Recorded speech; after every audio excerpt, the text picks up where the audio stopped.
Ere we go, ere we go, ere we go. The Orks, also called greenskins, are a savage, warlike, green-skinned species of bestial, asexual humanoids who are spread all across the galaxy. They are unique among the intelligent xeno species known to mankind in that they possess the physiological features of both animals and fungi.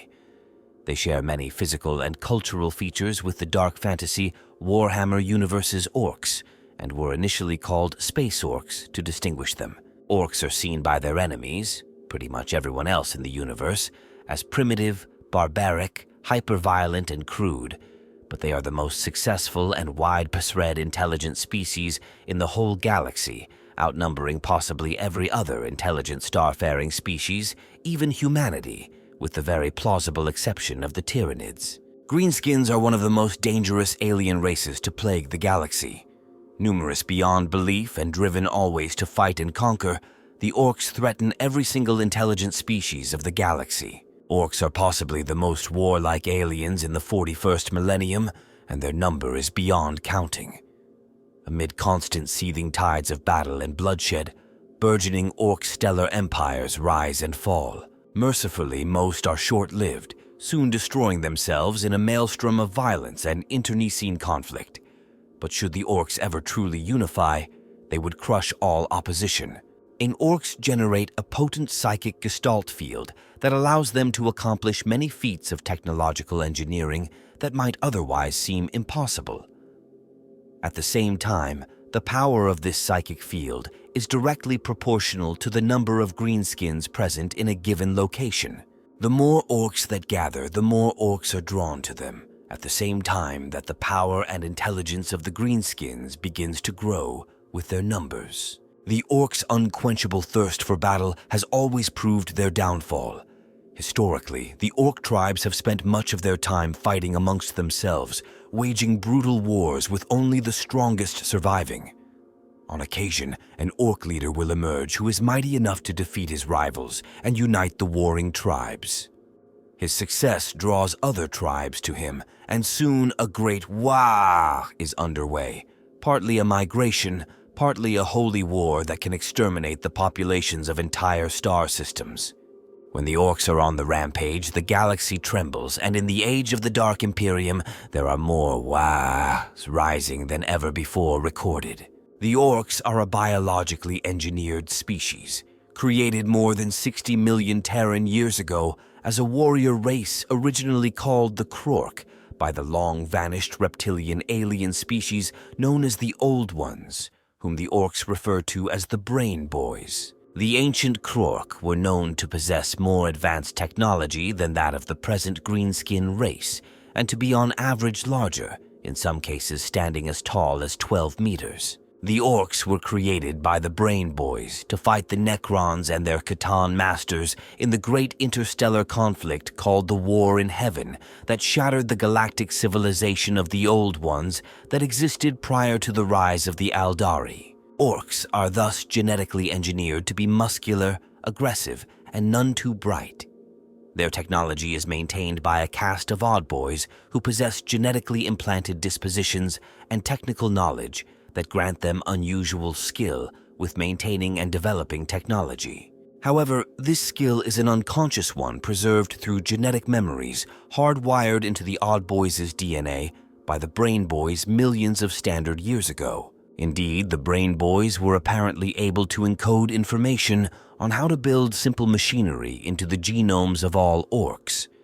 Thus, Mech Boys require very little training in their function within Ork Kultur, since they understand mechanical principles at a fully instinctive level. Orks lack individual psychic power, being denied such abilities by the Old Ones. However, they do have a sort of collaborative, collective psychic ability, meaning that if enough Orks believe something is true, then it will actually become so, brought into being in real space through the power of the Immaterium by their Gestalt psychic ability.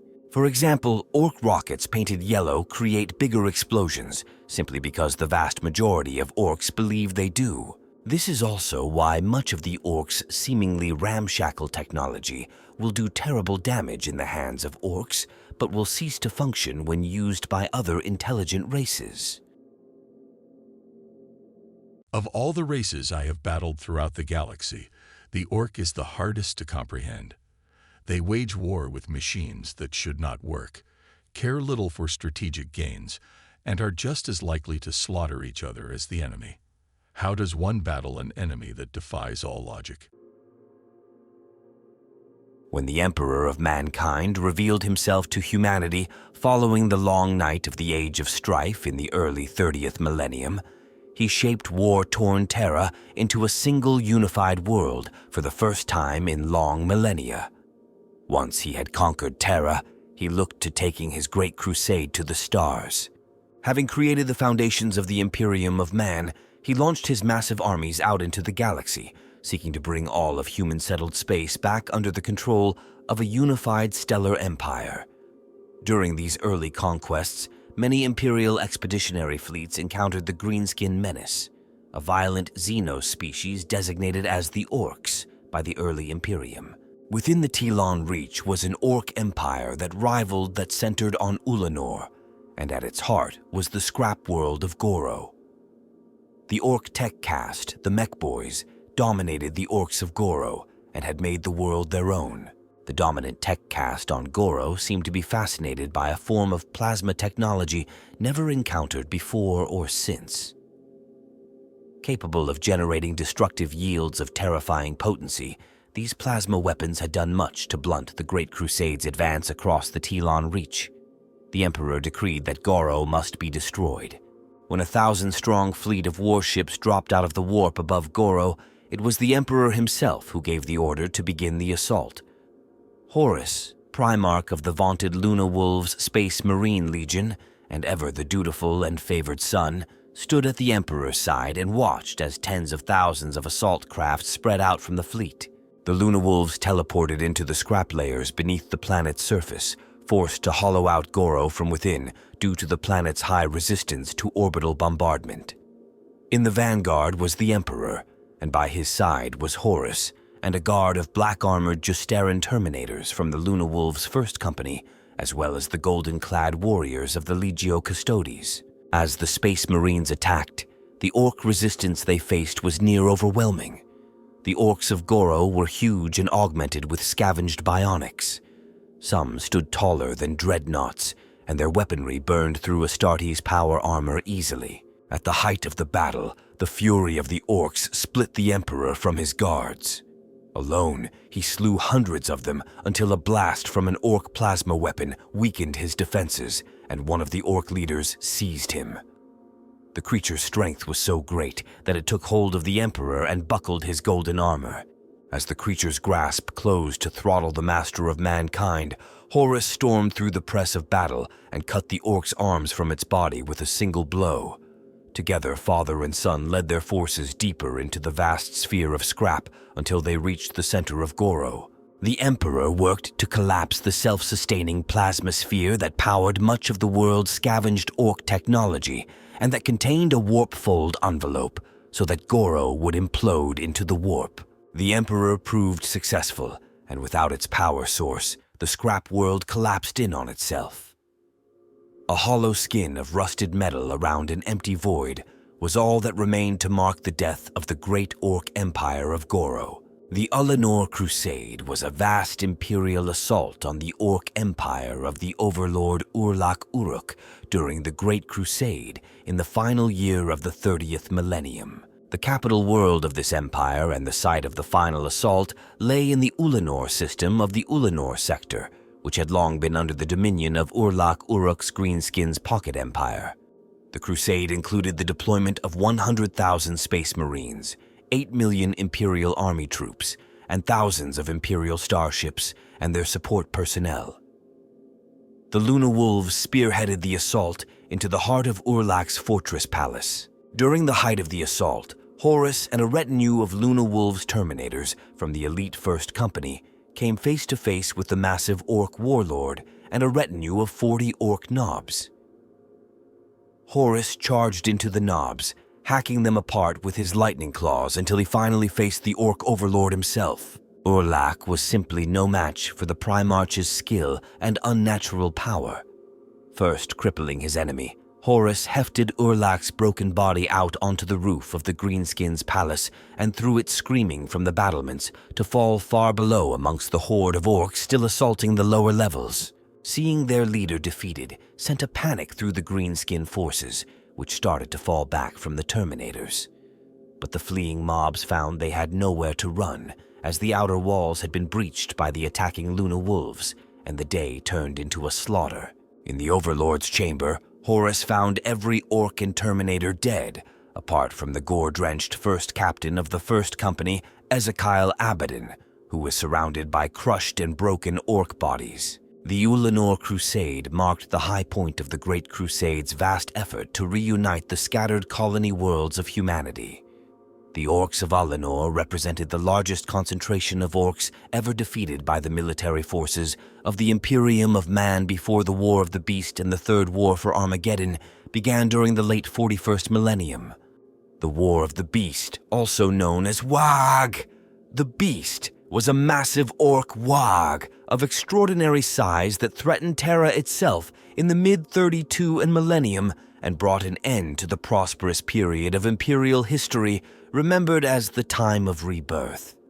It was led by the mysterious warlord known only as the Beast. The Orks of this horde rampaged across the Imperium on a massive scale beginning in 544. M32. The number of attacks grew until it became the greatest greenskin invasion that the galaxy has ever known, eclipsing even the one defeated by Horus of the Luna Wolves upon the world of Ullanor during the Great Crusade, which earned the Primarch the title of War Master. Nothing was safe from the Orks' primal desire to conquer the galaxy, and the War of the Beast was the largest conflict fought by the Imperium since the Horus Heresy. The Orks' widespread advance was only halted in 546. M32 when the Imperium resorted to the most extreme and desperate of measures to invade the Ork homeworld of Ullanor Prime and eliminate the Beast. The war incurred terrible costs upon the Space Marine chapters of the Adeptus Astartes and the other military forces of the Imperium. However, the war also gave birth to the Ordo Xenos of the Inquisition and the Death Watch chapter of veteran Space Marines who were together tasked with making sure that no Xenos threat to human dominance of the galaxy ever grew so great again. The Orks have been a threat to humanity and the other intelligent species of the galaxy since before the earliest days of the Imperium, but the 41st millennium marks an unprecedented surge in greenskin activity. The galaxy trembles as a Great WAAAGH echoes through the stars and beyond. 344. M41. Tuska the Demon Killer, Great Boss. Tuska acquires a taste for fighting demons and makes straight for the Eye of Terror, a WAAAGH of like-minded lunatics gathering around him as he goes. WAAAGH! Tuska proceeds to rampage across demon worlds beyond counting, before finally the Eye of Khorne, the blood god, turns upon them. Though overrun and slain by never-ending hordes of demons, Tuska's followers are transported to Khorne's own kingdom, the blood god's domain in the realm of chaos, there to fight for all eternity, reborn with each blood-soaked dawn to make war against Khorne's greatest demonic bloodthirster generals for the Lord of Battle's amusement. 797. M41 Green Tide over Ultima. The Ultima Segmentum is punished by wave after wave of greenskin uprisings and invasions. Numerous outlying worlds are overrun, and only the tireless efforts of Chapter Master Marneus Calgar and his Ultramarines prevent far greater destruction from occurring. 798. M41. WAAAGH! Big Scorcher. 815. M41. The War of Daka. Warboss Grog Ironteeth leads a mighty WAAAGH against the burgeoning Tau Empire, gathering up all the Daka he can to counter the firepower of his more advanced foes. 831. M41. WAAAGH! Gazbag, a speed freak warlord noted for his dogged determination, if not his navigational skills. guides his WAAAGH toward a group of largely unprotected Eldari paradise worlds. The vengeful Asuryani of Craftworld Bieltan descend upon the invaders with destructive fury, yet find the Orks a numerous and deadly foe. Eventually, the Eldari are forced to withdraw, the flames of battle having reduced the paradise world's once verdant plains and jungles to smoldering ruins, providing Warboss Gazbag with a new empire to rule over. 837. M41 Port Sorkol Massacre. 844. M41. Danger Overlooked. On the world of Hephaestion, rogue trader Maximilian Trusk discovers archaeotech weapons from the dark age of technology. Staving off attacks by the world's green-skinned tribes, Trusk prepares to transport his prize to his awaiting fleet. However, a strike force under Lord Inquisitor Shale appears in orbit, demanding Trusk surrender the prescribed archaeotech. When the rogue trader, who by now is staving off near constant attacks from an increasing number of Orks, refuses, inquisitorial troops deploy to seize the weapons by force. As the fighting between the rogue trader's forces and inquisitorial stormtroopers escalates, more and more Orks are drawn in, scavenging weapons and soon becoming a rampaging horde. Yet both human factions continue more or less to ignore the greenskins, more interested in pursuing their own vendetta. After more than 3 solar months of warfare, Shale launches an all-out offensive against Trusk's fortified dig site, and even as the bitter rivals lock blades, the jungle rings to the deafening war cry of hundreds of thousands of Orks. From every direction, a tide of greenskins floods the compound, led by a vast stompa that smashes its way through the defensive perimeter and charges headlong into the fight. Both Imperial factions are utterly annihilated, and the weapons over which they fought so hard are cannibalized for scrap. 855. M41. WAAAGH. Rook, the noted Snakebites clan. Warboss Rook Tiefsplinter enslaves the entire population of his old stomping grounds, the binary system Corva. Forcing his captives to build him spacecraft with holds cavernous enough to accommodate his beloved mega menagerie, Rook sets off for the core worlds of the Imperium. He conquers the 9 shrine worlds of Marlasanct and uses the Basilica Imperator Majoris as a breeding pen for his famously incontinent Squiggiths. 862. M41. Ralephos Overrun. The great libraries on the Imperial Archive world of Ralephos are overrun by a mighty Ork-led invasion. The greenskins burn everything, obliterating untold millennia of collected lore in a single night. 886. M41. Hope's End, Earthcast engineers of the Tau Kelshan Sept proudly reveal an immense new colony-seeding voidcraft. This monolithic spacefaring vessel is named in the Tow lexicon Hope's Light.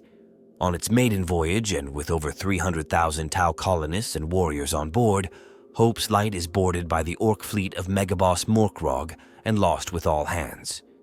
For the next standard decade, the Kelshan Sept faces brutal raids from Morkrog's vast new looted warship Takila. 898. M41. The Mighty Mangler's Battle Wagon Brigade. The Mighty Mangler of Bork launches his WAAAGH from the head of a vast brigade of battle wagons. Each vehicle is incredibly well armored, and the ground shakes when his brigade is on the move. To the dismay of the Imperial armies sent to intercept him, the Mighty Mangler lives up to his name. WAAAGH. Bork collapses the defenses of the Ghoul Stars and claims a great area of the galactic fringe. 907. M41. A growing threat. Segmentum commanders across the Imperium report an alarming upsurge in Ork activity. More WAAAGH than ever before must be combated. 925. M41. WAAAGH. Grax. 928. M41. The Thrasos Disaster. WAAAGH. Dregdaka plows headlong into the Adranza cluster, causing untold devastation. On the planet of Thrasos, a combined force of Space Marines from the Iron Knights and Liberators chapters attempts to halt the Ork steamroller advance. A horde of Orks, including Dregdaka himself, are lured onto a huge refinery platform before Tech Marines destroy all bridges linking the platform to the mainland. Space Marine kill teams then deploy across the hulking structure, tasked with slaughtering the trapped greenskins and assassinating Dregdaka. Yet the Adeptus Astartes have woefully underestimated their foe, the greenskins digging in and fighting back with unexpected tenacity. Though they killed thousands of Orks, over 300 Space Marines are slain, and their comrades are overwhelmed as yet more Ork vessels pour into the system. His trophy poles rattling with freshly harvested Space Marine helmets, Warlord Dregdaka's position is now unassailable. His WAAAGH completely overruns the Adranza cluster within the year, 934. M41, Rise of the Weird WAAAGH, 941. M41 Second War for Armageddon. Warlord Gazgkul Thraka invades Armageddon at the head of a massive Ork WAAAGH in what becomes known as the Second War for Armageddon. Only the vast military experience and leadership of Commissar Sebastian Yarrick prevents the world from falling to the Orks within the first solar month of conflict.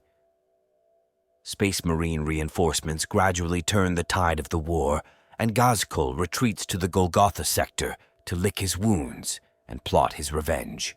971. M41. WAAAGH! Wazdaka. 976. M41. WAAAGH! Gorbag. 977. M41. WAAAGH! Planets Masha. Deathskulls clan. Big Mech Frogrock de Planets Masha vows he will surpass all other Deathskulls by looting an entire world, jerry-rigging a combination of tractor beams, ram ships, and city-sized rocket boosters to push the third moon of Taurabrax out of its orbit, directly onto a collision course with its parent world. The resultant catastrophe renders all life on the thriving Imperial Hive world extinct, fracturing continents, boiling the oceans off into space, and burning away the world's atmosphere, finally reducing Taurabrax to a drifting debris field. Satisfied with his work, Big Mech Planets Masha takes his pick of the choicest of these asteroids, adding thrusters, force fields, and ordnance arrays to turn them into a fleet of rocks with which to spread even more mayhem across the system. 978. M41, the Lost WAAAGH. The Ork warlord Grizguts, a noted kleptomaniac, launches his WAAAGH into the Morlock system. Whilst using warp travel to reach their quarry, Grizguts and his warband unwittingly travel through time and emerge from the shifting chaos of the Empyrean shortly before they set off. Grizguts hunts down and kills his doppelganger, reasoning that this way he can have a spare of his favorite gun. The resultant confusion stops the WAAAGH in its tracks. 978. M41, the World Breaker Bomb. 979. M41, a new weapon. Nazdreg Uji Erdgrub, a Bad Moon's warlord noted for his wealth and flair, bullies his mechs into performing ever more progressive and bizarre experiments. Despite some nasty setbacks ranging from spontaneous combustion to sporadic gravity reversal, Nazdreg's mechs perfect their teleporta designs. The warlord barters his new technology with Gazkul Thraka in exchange for an alliance. 979. 41. Greybork's big gun, Big Mech Greybork and his mob of mechs salvaged the Space Hulk, perpetual misery from the depths of the void. Acting on instinct, Greybork and his boys set about pulling it apart and putting it back together into a new configuration, linking up dozens of void ship reactors and cannibalizing hundreds of macro cannons to create a gargantuan shock attack gun. Eager to try out his new weapon, the big mech attacks the world of Fratarn, raining petrified Snotlings down upon the planet from orbit. However, when the Snotlings run out, Greybork starts hurling Orks into the machine. Not liking the way things are going, one of Grabork's mechs turns the gun into reverse, sucking the entire world up into the perpetual misery. The resulting explosion obliterates the space hulk and the planet and creates an asteroid field 1 billion miles across. 979. M41. WAAAGH. Dregfang. 980. M41. The Rift WAAAGH. A new warp anomaly blooms like a rancid flower in the Kantaric sector. Though the rift itself is small, the powerful emanations agitate indigenous greenskin populations throughout the sector. Driven wild, they launch WAAAGH after WAAAGH until Kantaric is reduced to war-torn ruins. 981. M41. The Great Titan Heist, the Forge world of Canto II, is left badly weakened by a Tyrannid splinter fleet, and the Blood Axe's war boss Mardrug sends a crack team of commandos and mech boys to steal the warlord Titan Wrath of Cassiopeia amidst the chaos of the planet's recovery. The commandos shoot their way on board the Titan, and their attendant mechs manage to jumpstart its reactor. However, the Orks have no way of controlling the wrath of Cassiopeia's indignant machine spirit, artificial intelligence. Disoriented and enraged, the Titan goes on a devastating rampage across the planet before overloading its own reactor. The Commando's mission is a failure, but the devastation caused to a vital Forge world is substantial, affecting supply to numerous Imperial war zones. 982. 41. Who's Da Boss? During fierce fighting on the Exodite world of Lyrithar, Boss Zagstruck takes personal offense at being outmaneuvered by the lightning-fast wild riders of Saim Han. Enraged beyond words as his cowardly foes retreat into the webway, Zagstruck lights up his rocket pack and gives chase along with a hard core of his most devoted storm boys. The portal closes behind Zagstruck, and Da Boss is next seen some 10 solar months later when he stalks into the encampment of war boss Golgrot. He slaughters a couple of dozen looters and reclaims his stolen fighter bomber. No one has the guts to inquire as to Zagstruck's recent whereabouts, but all note the fresh batch of red and white Aldari helmets dangling from his belt. 982. M41. Troublesome loot. Freebooter, Dakbad Firegut, lays claim to a vast living vessel he finds drifting in the void. The Ork pirates harpoon the creature, dragging it back to their base on great rusting chains. On the way, the bioship unleashes a horde of Tyrannid creatures, Genestealers and Gaunts crawling up the chains to get at the Orks. Dakbad and his boys enjoy a lengthy game of target practice shooting the Tyrannids off the chains using the cruiser's deck guns, until the freebooter finally grows weary of the situation, unhooking the harpoons and leaving the bioship adrift on the edge of a densely populated Imperial star system. 985. M41, Shirek's Folly. Archon Shirek of the Cabal of the Severed Hope seeks to turn the green hordes of WAAAGH Hammerfist against the Tau Empire colony of Corvessa. Using hit-and-run attacks, Shirek's fleet lures the much larger Ork force toward Corvessa, but in their arrogance, they underestimate the Orks completely. Using short-range teleporter drives, a number of Warlord Hammerfist's cruisers leapfrog the Drukhari, leaving them surrounded and cut off from escape into the webway. Archon Shirek's forces fight like devils to escape the tightening ring of Ork ships. However, their resistance comes to an end when Hammerfist and his Meganob Retinue teleport on board Shirek's flagship and slice the Archon to shreds with their roaring kill saws. 986. M41 Gesmengeist overrun by Orks. 987. M41 100. 100 Teeth. WAAAGH! Ozdaka rampages through the Hellshrike systems, millions of Orks led by the legendary Bad Moon boss of bosses Ozdaka.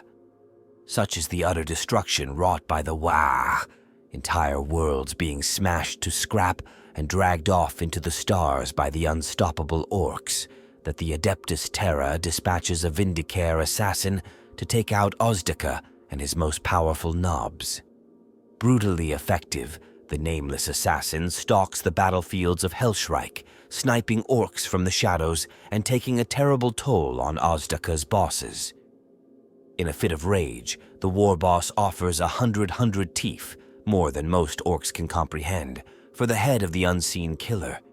As word spreads of the bounty, even more orcs flock to Ozdaka's banner, and his WAAAGH swells until it is even larger than ever. However, the war boss does not live to enjoy the destruction he has wrought upon the Hellshrike sector, the assassin's final shot taking Ozdaka's head from his shoulders before the Imperial agent is overwhelmed by a mob of bad moons intent on claiming the immense prize. 989. M41. WAAAGH. Snagrod, then arch-arsonist of Cheradon, unites the orc factions of the Loki sector. The nearby Imperial colony of Badlanding is destroyed despite a valiant defense at Krugerport.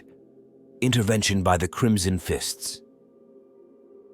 Space Marines ensures that Snagrod's next target is the Adeptus Astartes planet of Rin's world, where, after a titanic battle, the Crimson Fists' fortress monastery is atomized by a devastating explosion caused when one of the Citadel's own defense missiles is accidentally turned against it. The Orks are eventually driven off-world by the arrival of an Imperial reclamation fleet 18 solar months later, but it is a hollow victory, for the once proud Crimson Fists are reduced to a fragment of their former glory. 989. 41. WAAAGH. Blacktooth. 994. M41 March of Gork. A clanking mob of several hundred Gorkanauts sets out from the Empire of Bork, beginning a destructive rampage that will become known as the March of Gork. From one world to the next, the lumbering machines smash everything in their path, the mechs building more Gorkanauts from every vehicle they destroy, until they are a nigh unstoppable tide of rusting metal. 995. M41 Siege of Dorvan's Hold. 996. M41 The tide rises higher. The incidents of Ork WAAAGH reach epidemic levels across the Imperium in this year. The forces of the Adeptus Astartes and Astra Militarum, already under incredible pressure from a multitude of threats, find themselves stretched thinner still as they are forced to respond to one orc invasion after another. Many cannot be stopped, and countless human worlds are overrun by the swarming masses of belligerent greenskins. 998. M41 Third War for Armageddon. After 5 solar decades of planning and preparation, Warlord Gazkul Thraka returns to the barely recovered Imperial hive world of Armageddon in the Segmentum Solar at the head of an even greater WAAAGH, plunging Armageddon into another vast and bloody war. Yet after months of grinding conflict, the world has not fallen. As the Imperium commits vast reinforcements to war zone Armageddon, countless waves of orcs flood to meet them, and the war becomes a contest of grinding attrition with no end in sight. 990.998. M41 A Greater Purpose. The Third War for Armageddon is at its height of ferocity. Greenskins from thousands of light years away are hearkening to the call of the WAAAGH, and more arrive daily. Despite this success, Gazkul's visions lead him off-world. It slowly dawns on the prophet of Gork and Mork that this battle is but one of many. The next stage of his grand plan is made clear. He must kindle the spirit of WAAAGH, Gazkul elsewhere in the galaxy. With a small fleet headed by his capital ship Kil Rekka, Gazkul leaves the Armageddon sector. 852.999. M41 Galactic Green Wave. So many orcs gather upon the world of Octaria, migrating from all over towards the siren call of WAAAGH. Gazkul, also called the Great WAAAGH. That they overpower Gazkul's Mad Boys mob with the overflow of the gathering WAAAGH. Psychic energies. In turn, the power-drunk Mad Boys vomit forth a great green wave of psychic force that ripples outwards to the far ends of the galaxy and back. This phenomenon registers with every warp-sensitive soul in the Imperium, echoing in the Immaterium and sending shivers of fear through all who recognize its significance. The largest WAAAGH. Seen in over 8,000 standard years of the Imperium's history, is getting bigger. Now that it is growing from different points in the galaxy, it is attracting orcs from an unbelievably wide range of territories.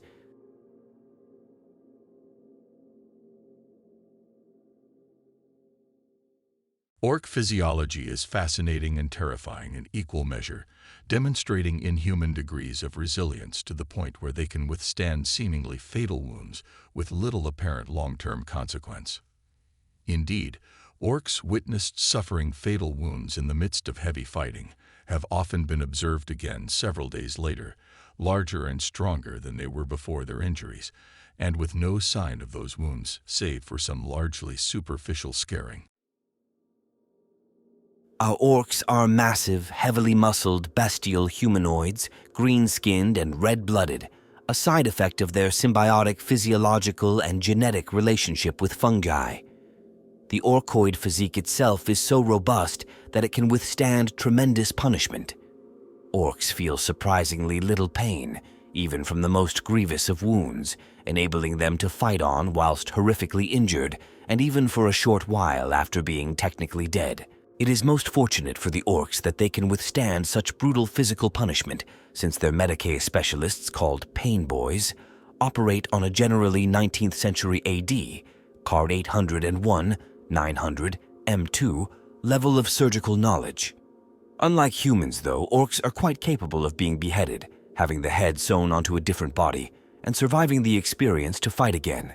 It is believed by some who study these alien brutes, albeit from afar, that this goes some way to explaining the greenskins' ultra-violent sense of humor.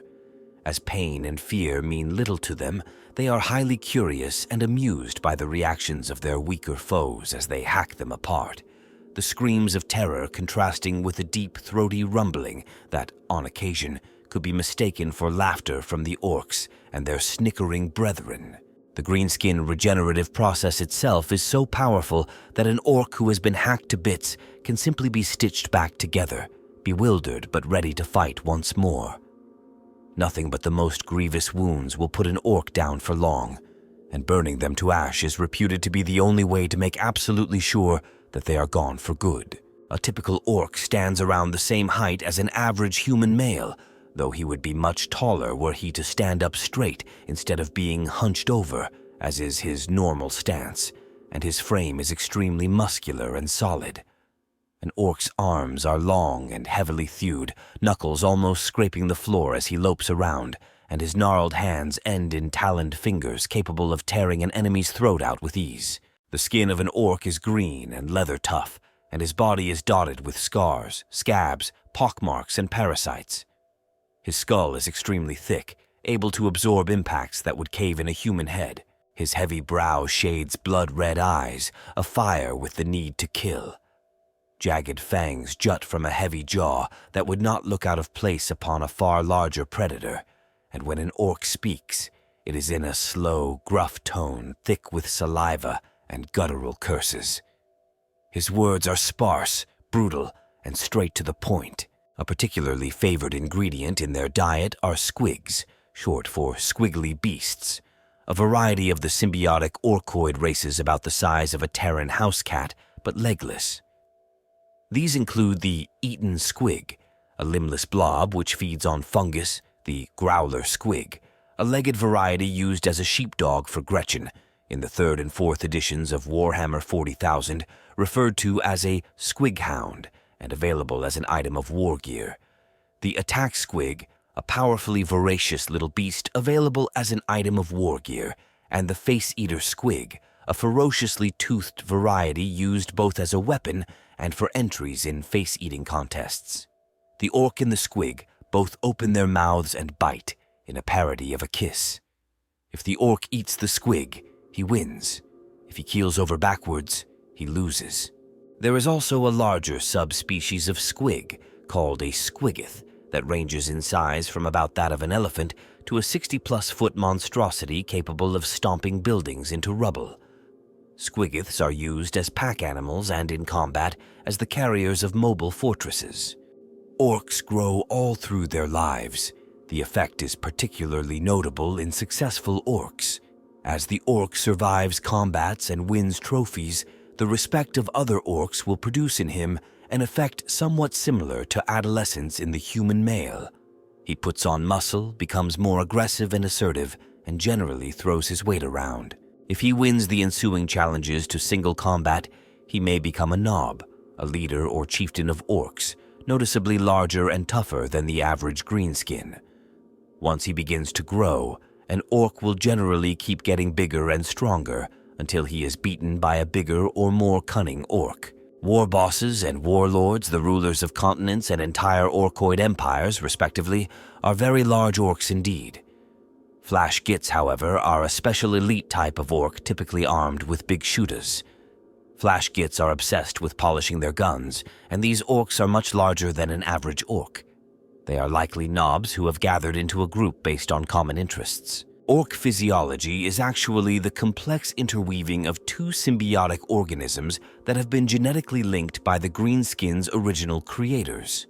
One strain is comparable to a terrestrial animal, and the other to an algae or fungus living within the former's bloodstream and skin. An ork's animal cells carry the genetic information of only the individual's Orkoid subspecies. But the fungoid component of their physiology possesses the genetic information that defines all the different varieties of Orkoid, as well as the different Oddboyz, and it helps to heal wounds by providing greater biochemical energy supplies drawn from some form of biosynthesis when necessary. Ork biology lends itself well to combat. They are extraordinarily strong and tough and are naturally good fighters, always looking for a scrap. There are two theories relating to why orks have this unique, hybrid fungal animal physiology. The first is that they were adapted by their masters, who were in fact the present-day Snotlings, a diminutive alien race that soared to intelligence upon eating a particular species of mushroom spread across the galaxy with the help of their less intelligent ork slaves, and were then deemed stupid again when the orks consumed all traces of the mushroom which only grew on their home planet. The more modern imperial theory of ork origins holds that they are the Krork, created as a warrior species by the Old Ones, referred to in ork legend as the Brain Boys, in their wars against the Necrontyre and the Khitan. The fact that an entire ecosystem can be constructed of orkoids and their complete war readiness from birth suggests that this is the more likely of the two ork origin theories. In early forms of this theory developed by the Imperial Magi biologists, the Brain Boys were actually an Orkoid subspecies, along with the Orks and the Gretchin, but they are now believed by most Imperial experts to be the reptilian Old Ones, who also created other psychic species like the Eldari and the Jokero during the ancient war in heaven. The Brain Boys apparently became extinct or simply disappeared from the galaxy for unknown reasons during the course of the war in heaven. This theory holds that before they passed on, they genetically engineered the ork's DNA to include a technogene. This gene develops in orks as they grow, influencing their minds and releasing genetically encoded knowledge. In a similar way that a human baby will reflexively hold its breath underwater, or a horse can walk half an hour after being born, an ork's technogene gives it information on how to fight, operate weapons, and speak the ork language. Ork Oddboyz specialists, such as mech boys and pain boys, are the mechanics and surgeons of ork society and receive their knowledge through these technogenes. This theory of ork origins holds that this was a deliberate measure to ensure that the orkoid race would survive in an incredibly hostile universe.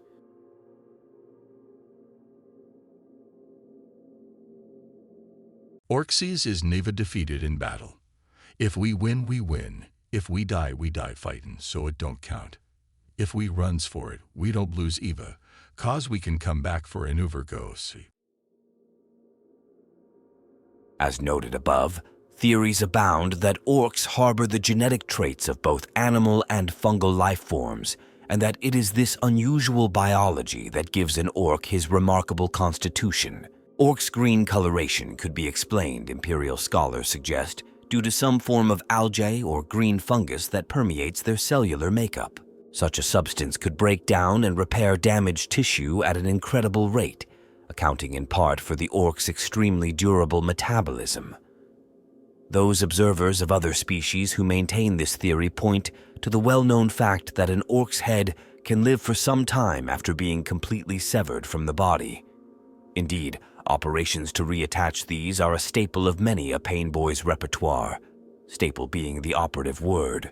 Yet for all the questions that still hang over the greenskin species, what cannot be disputed is its relentlessly bloodthirsty nature. An invasion by orks has been likened to an incurable disease by the Imperium scholars. Once a world or star system has faced attack by the greenskins once, it will be ravaged by them time and again until it finally withers and dies. Even as a world's defenders are celebrating their first victory over the ork invaders, new tribes of greenskins will be multiplying in the dark and shadowed corners of the victorious world. At the same time, ork survivors will carry word with them through the void, spreading the tale of how good a fight a particular world put up. Keen to have a go themselves, fresh waves of orks will soon descend upon the horrified defenders, often before the damage from the previous ork incursion has been put straight. These attacks will increase in severity, wave after wave of greenskins from space, now supplemented by the tribes that have risen up from the world's own wilderness. The planet's populace will be overrun one stronghold at a time, drowning in a rising tide of roaring, battle-mad greenskins. The harder a planet's defenders fight back, the worse their predicament will become. Every ork slain makes way for two of its bellowing brethren, while every attack wave the defenders bloodily repulse just draws more enthusiastic greenskins down on their heads. In this way, some worlds can become the unintentional focus of a WAAAGH, the orks' numbers and frenzy reaching critical mass as they fling themselves against the world's defenses time and again. Eventually, the pressure from ork invaders both within and without becomes insupportable, leaving the defenders only two choices: stand and fight, dying to the last in the process, or flee with whatever they can salvage, leaving their stricken world to the orks. Orks have not only survived, they have prospered and are more numerous than even the myriad trillions of individuals who comprise humanity across the galaxy. This is due in part to how Imperial scholars now believe that they reproduce. Orks release fungal spores, which grow into a plant-like womb underground that nourishes the gestating bodies of the various Orkoid species. This is the entire basis of the Orkoid ecosystem, producing first Squigs, then Snotlings who cultivate the Squigs and the Orkoid fungus they feed on, then Gretchin to build the greenskin settlements, and finally the orks themselves. This means the orks, wherever they go, will have an abundance of food, slaves, and other resources, a moving Orkoid ecosystem that supports them as they unleash their WAAAGHs. This also makes it extremely difficult to rid a planet of orks, even if the initial invasion is defeated. Orks release spores throughout their lives, but release them massively at the moment of death. Without a nearby population of orks, the Orkoid fungus will eventually start the Orkoid life cycle anew. Solar decades after weathering an Ork WAAAGH, settlements on a planet can find themselves faced with an unexpected attack from feral ork tribes coming out of the wilderness, seemingly from nowhere. The only way to effectively remove all of the orks once they are on a planet is through a planetary exterminatus action. Although they possess a similar physiology to the orks, Gretchin are not as strong or as tough as their larger brethren. To compensate for this, the Gretchin possess an abundance of low cunning. Commonly known as grots to the orks, Gretchin are even more numerous than orks. They scurry around the larger greenskins on scrawny legs, and their grasping fingers snatch and steal from the unwary. Gretchin have large, bulbous heads and wide, tattered ears that flatten against their bald pates when they are afraid, which is most of the time.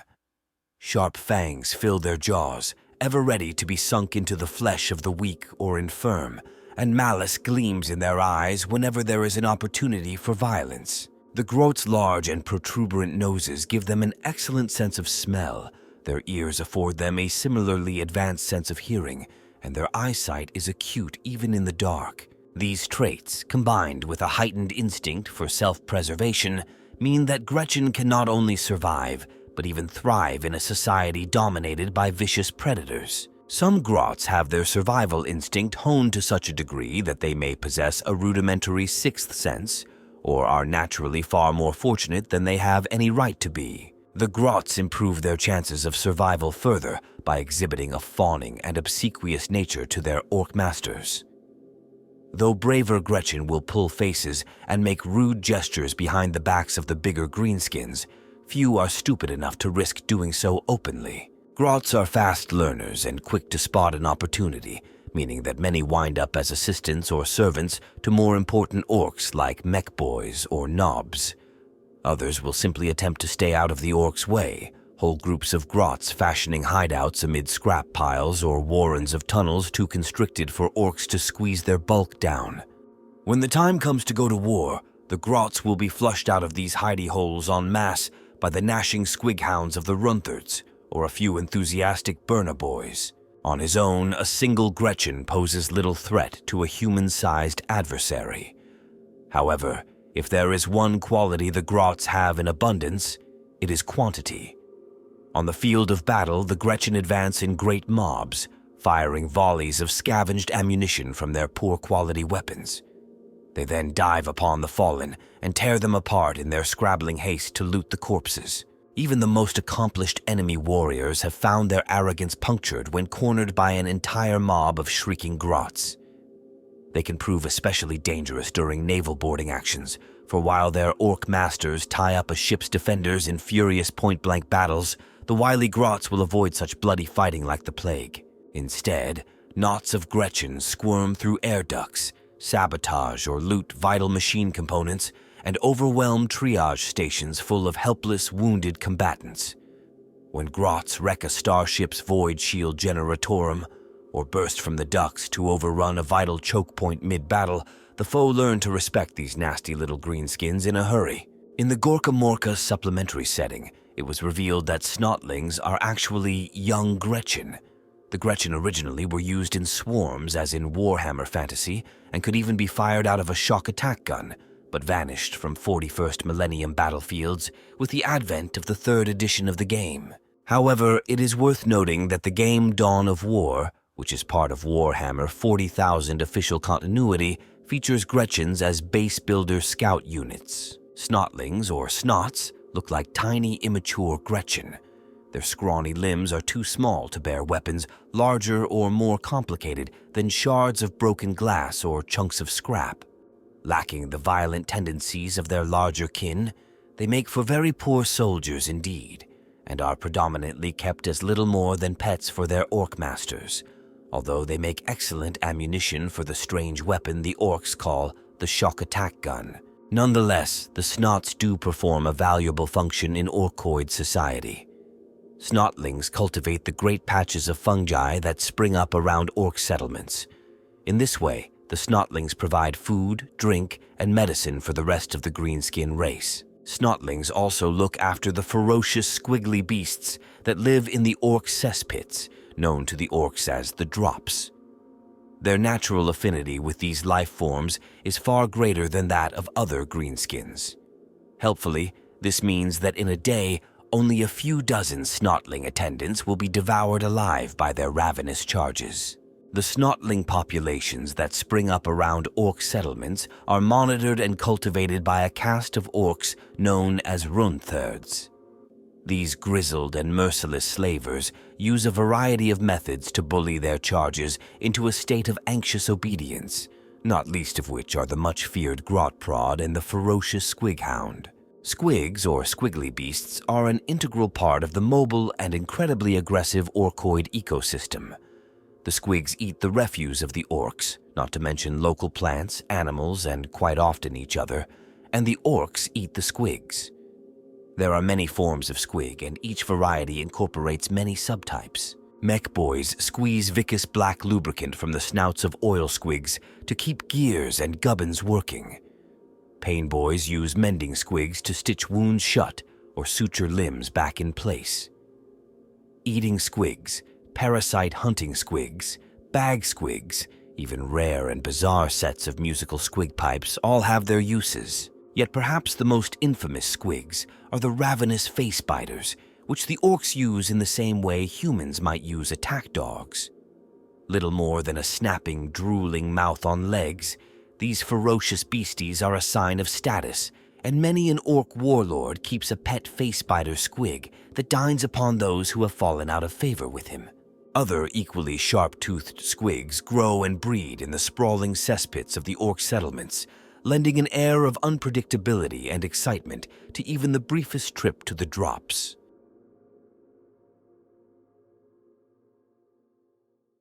I attempted to exterminate one of their ramshackle armies before, and consider it my greatest lapse in judgment. Since then, whenever I encounter their green taint upon a world, I simply destroy the planet. From pirate enclaves to system-spanning orc empires, orc holdings are as varied as they are steeped in violence. When they invade a planet or a star system, greenskins bring with them a belligerent ecosystem that overwhelms each conquered world as surely as the orcs themselves crush its defenders. Greenskin society and ecology is so robust that it can exist almost anywhere, which is why their settlements have been found scattered to the furthest corners of the galaxy. The Imperium has encountered orcs and their kind living, even prospering, in such extreme environments as toxic death worlds, newborn planets still heaving with volcanic activity, or the depressurized carcasses of abandoned orbital platforms. Orc hordes have been found inhabiting drifting ice flows or infesting irradiated asteroid fields perilously close to active stars. They have been discovered amid corrosive chemical swamps, on lightless nightmare worlds seething with horrific predators, even in the bombed-out remains of planets subjected to exterminatus. It is rumored amid the Imperium's rogue traders that there are even orc enclaves hidden within the Eye of Terror itself, though most dismiss this as the ravings of madmen. No matter where they are encountered or in what numbers, the greenskins are a deadly threat that will multiply exponentially if left unchecked. In a matter of solar weeks, what began as a small raiding party can swell, as if by some arcane alchemy, into a roiling anarchic horde bent upon war and destruction. The other starfaring species of the galaxy have many theories regarding how the orcs' numbers increase so quickly. These range from spontaneous physical division to the release of wind-blown spores after death. The notorious Vandermeist theorem even claims that the greenskins inhabit an alternative pocket of reality and simply fall through, fully formed, wherever others of their kind are already at war. While many of these wild suggestions are patently ridiculous, it is certainly the case that where one orc is encountered, more will never be far away. When combined with their relentlessly warlike nature and tendency to grow larger and more powerful with every battle they survive, it is easy to see how rampaging orcs can quickly overwhelm a planet's defenses.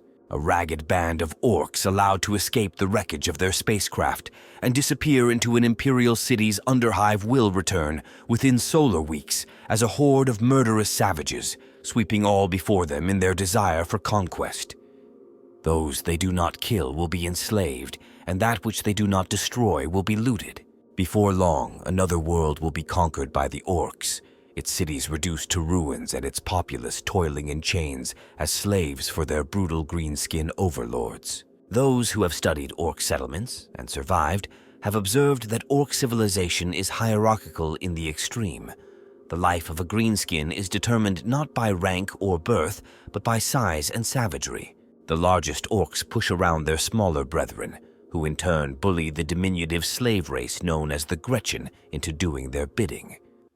Smaller still are the Snotlings, tiny and simple-minded creatures with little use beyond fungus, tending or fetching and carrying. The Orkoid subraces have a symbiotic relationship of sorts. The smaller greenskins perform menial tasks for their orc overseers in exchange for a measure of protection. The Ork language literally has no word for diplomacy. They solve almost all of their disputes by fighting. Indeed, many other intelligent species believe that violence itself is a language amongst the Orks, since they use pain and brutality to get their points across to each other. Orks are not very intelligent or clever, and they even label the use of strategy and fleeing from battle as simply un-Orky. The Ork way of life is as straightforward and brutal as the Orks themselves. Much like their approach to everything else, Orks do not waste time pondering why they do things or how they might do them better. Instead, they simply act, instinct and ability driving them on in a never-ending cycle of violence and conquest. Orks have their own distinct culture, or culture as the Orks call it, the origins of which are lost in the dim and distant past. Though likely a corruption of whatever may have come before, by and large it functions very well. Perhaps this is because the fundamental tenet of their society is a simple one that even the most pea-brained snotling can understand. Might makes right. Orks instinctively obey those larger than themselves, provided they are a healthy shade of green. Most Orks would rather die than bow to a non-greenskin's will. The rulers of Ork society are the most powerful Orks of all, known as war bosses or warlords. These monstrous killing machines can reach up to 10 Terran feet in height, and their sheer muscular bulk makes them wider at the shoulder than a fully armored space marine. Though some war bosses rise to prominence through low cunning, most seize power through the application of brute force. A war boss will hold dominion over all he surveys and beat the living daylights out of anyone who says different. His decisions are enforced by a ruling caste of Orks known as Knobs, who are larger, richer, and more aggressive than normal Orks, and never miss an opportunity to remind them of it. The bulk of an Ork horde, which can be hundreds or even thousands strong, is comprised of great mobs of infantry that call themselves boys. Goff clan mobs in particular are famous for the sheer number of boys that they can field at war, often outnumbering their foes several times over. Orks tend to be lazy and forgetful, and only war and the preparations beforehand really bring out their innate talents. Though the bigger, meaner Ork boys will lord it over the smaller, ganglier ones, even a subservient Ork is of limited use when it comes to practical tasks that do not involve fighting. Most of the day-to-day running of Ork society is therefore left to the Gretchin, whose duties include preparing food, taking messages, hauling stuff about, general organization, and just being around the place when an Ork wants something to kick. This gives the Orks plenty of time to swagger about, getting into fights and coming up with new ways to kill things. The Gretchin are happy enough in their role. They bear little resentment towards their superiors, for to them Orks are just a fact of life. Questioning this usually leads to a clip round the ear, and not much else. Individual Gretchin can enjoy a relatively comfortable existence by providing valuable services to their Ork masters. In fact, the Gretchin have created an entire enterprise culture of their own within their Ork-dominated society, and many Gretchin operate their own black market businesses on the side, selling fungus beer, roasting squigs on sticks, coordinating the bets when a fight breaks out, and then looting the resulting corpses. The anarchic nature of the Orks means that their military groupings often change, but they are always ruled by the application of martial power, usually expressed as a punch to the face. A warband is the usual Ork army, but the term covers everything from a handful of mobs to many hundreds of fierce greenskins. Several warbands make up a tribe, which is led by the biggest and most powerful Ork, the war boss. Each warband is ruled by its own war boss or any especially violent Ork, while the monstrous war bosses known as warlords are so powerful their brutal command is heeded by many tribes. All Orks belong to a tribe, but most also belong to a clan or clan, a permanent social grouping of like-minded fighters, often marked out by the colors and crude Ork glyphs they display on their bodies and vehicles. An Ork clan is a massive group of Orks who share an enduring philosophical viewpoint on greenskin life. The great greenskin thinker Orkimedes once postulated that thinking is for gits, but everyone's a git, so you might as well think like some other gits, which has come through the years to mean the clans. Each clan is not really a true community, as each is scattered throughout the galaxy and comprises many disparate tribes, but they represent the rock upon which all orcs build the foundation of their existence. While orc tribes are constantly changing groups of greenskins, breaking apart and reforming, clan ties are more stable and enduring. Ork clans are the philosophical delineations representing the various aspects of orcish character. Each clan has its own colors, markings, defining characteristics, and ways of waging war. It is possible that an orc's clan affiliation may, in part, be a genetic phenomenon, as members of the same clan may have physical characteristics in common that distinguish them from members of other clans. For instance, bad moons are identifiable by the faster growth rate of their teeth. An orc tribe usually contains orcs from many different clans, so when tribes fight each other, orcs will often find themselves in combat with foes from the same clan.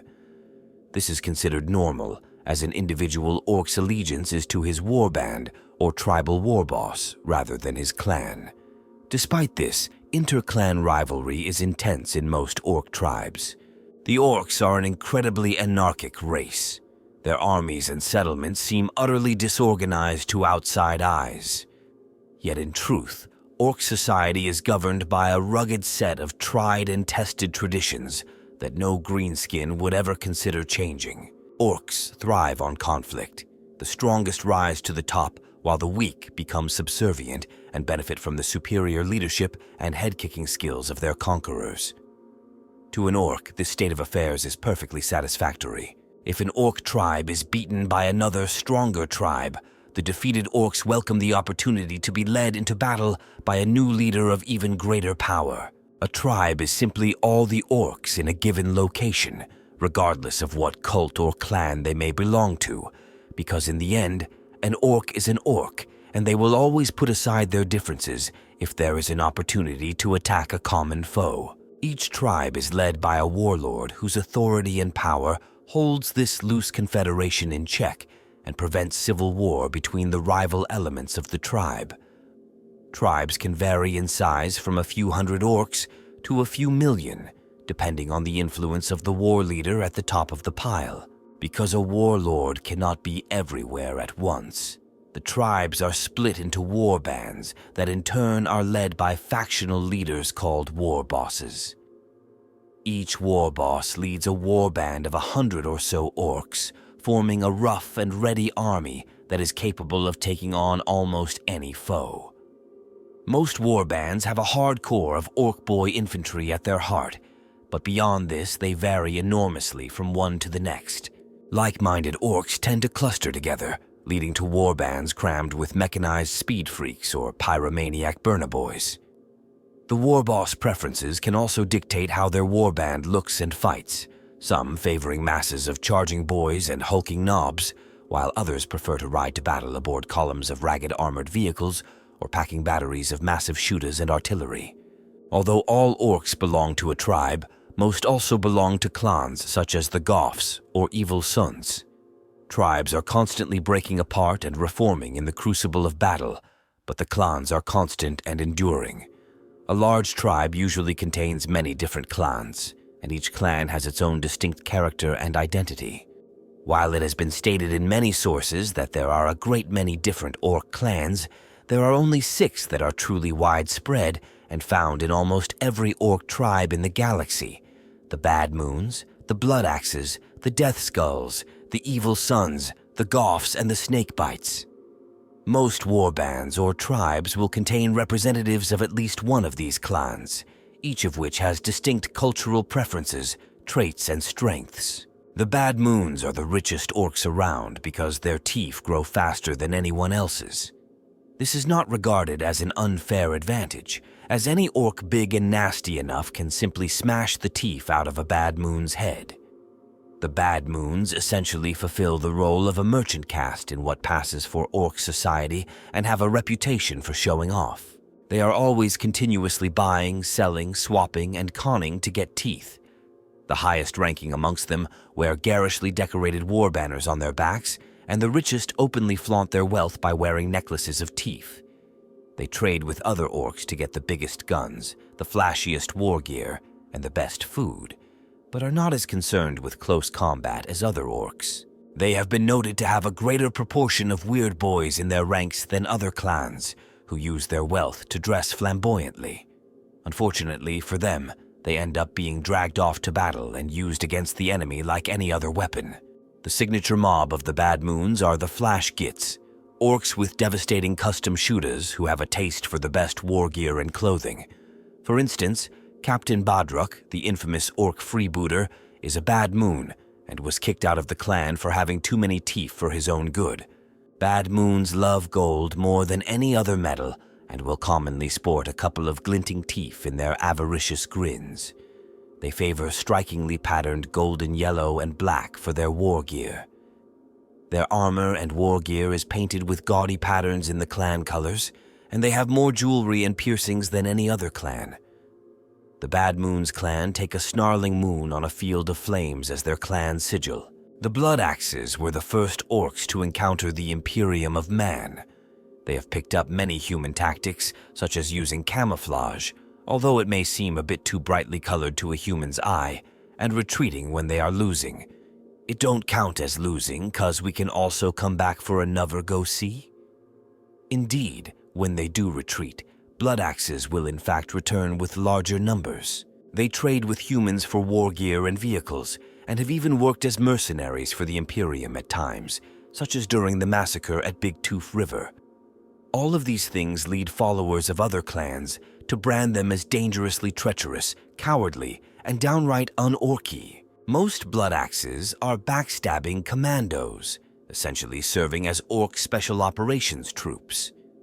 Blood Axes wear combat fatigues and forage caps in shades of green and drab colors, commonly in camouflage patterns. This betrays the influence of Imperial military style, as do the other personal adornments commonly worn by orcs of this clan. The Blood Axes bear the clan motif of crossed, bloodied axes. The Deathskulls are looters and plunderers who grab whatever they can from corpses on the battlefield, although they are not above acquiring things from other orcs who are not watching. They collect anything that might be useful, as well as grisly trophies and various lucky trinkets and charms.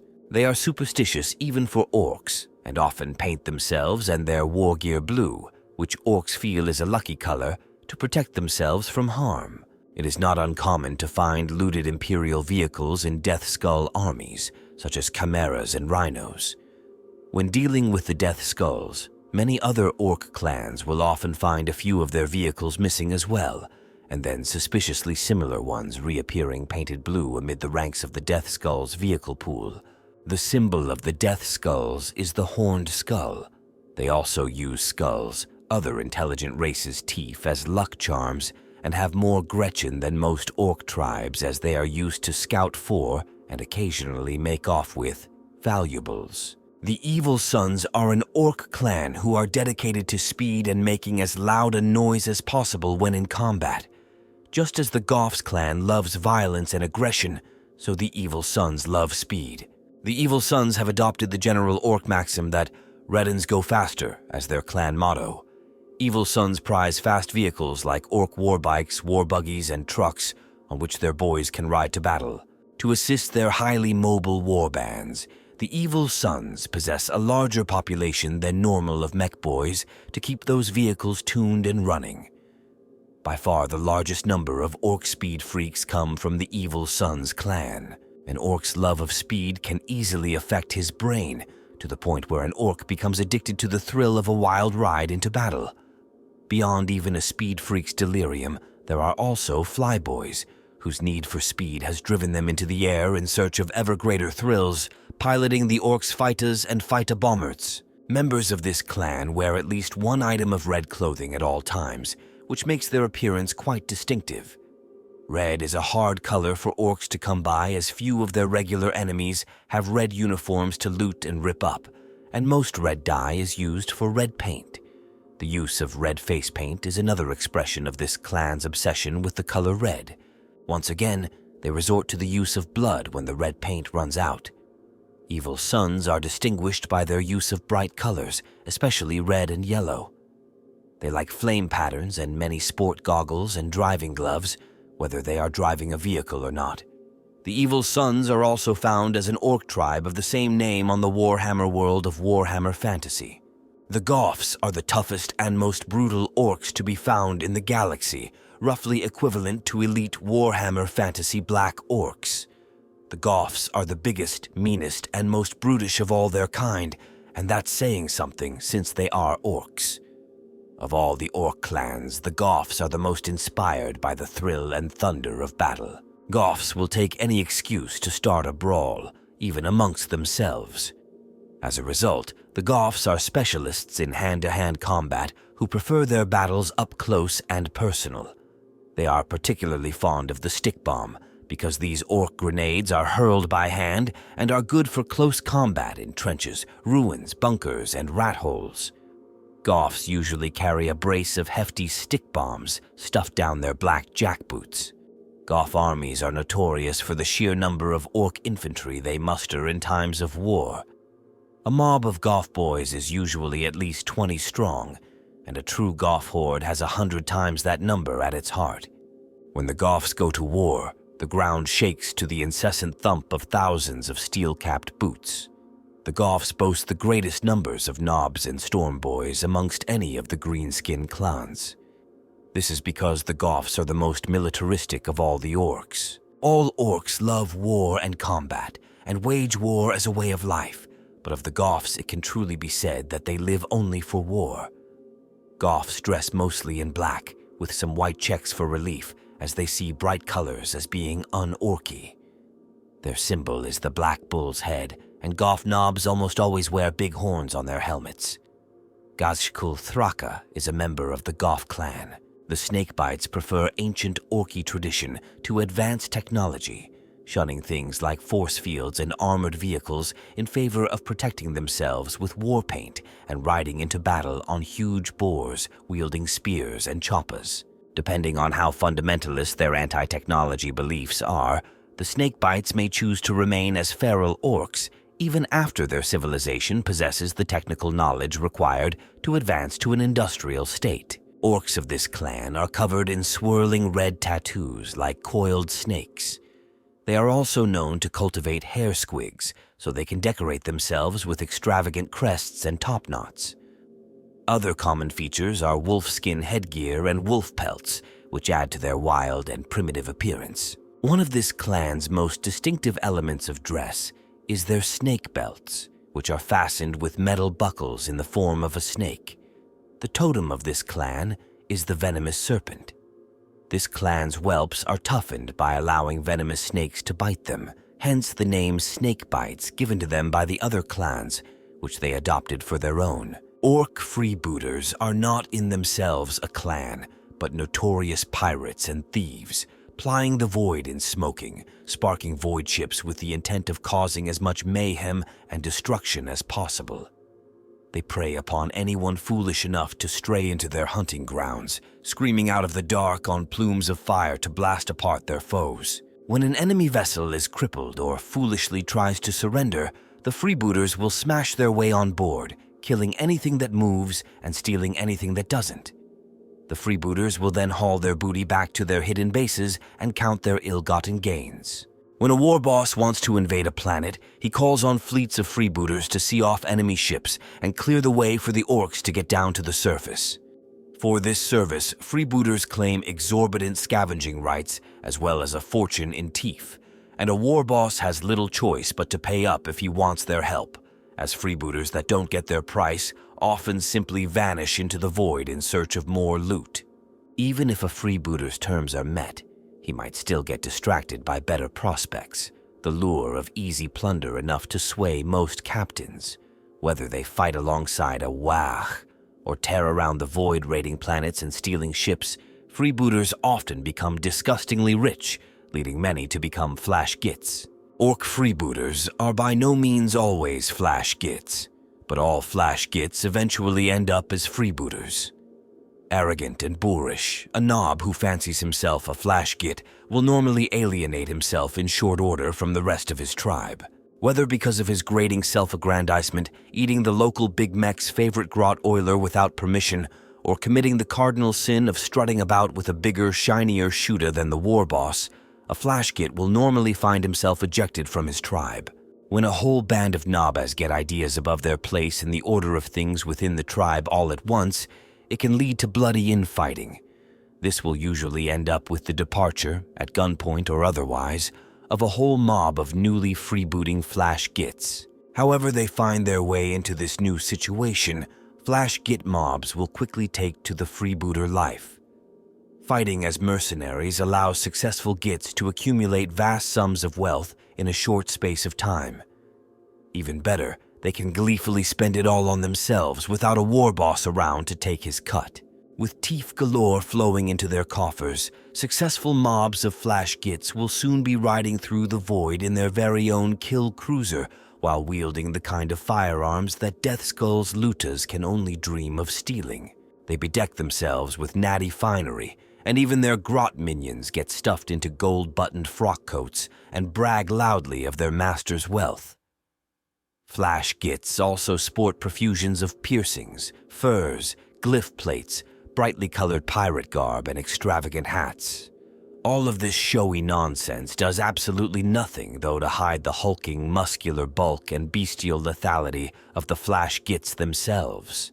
If orcs were just single-minded killing machines, they would be dangerous enough, but they would be unable to sustain the level of technology required to ply the stars. Gretchin, though obedient if beaten with sufficient regularity, are not inventive enough to maintain the advanced weaponry that the orcs possess, nor to patch up casualties when the going gets tough.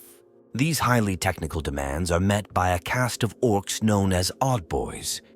Although it may seem strange to humans, these Oddboyz all possess an innate understanding of their fields of expertise without having to be taught. A mech boy knows how to create engines and plasma generators even though he has never been taught to do so, and a pain boy instinctively knows which squirty tube connects to which wriggly bit when he is delving into some unfortunate patient's abdomen. If asked where this knowledge comes from, an Oddboy might reply that it was in his blood all along. It seems possible that the abilities of orcs to build machines, practice medicine, or even use psychic powers are passed down through orc society on a primordial biological level. No imperial studies of the greenskins have ever successfully determined how this process works. Yet it seems most likely that the knowledge is genetically hardwired into the very cellular makeup of the orcs, perhaps a legacy left to them by their legendary brain boys.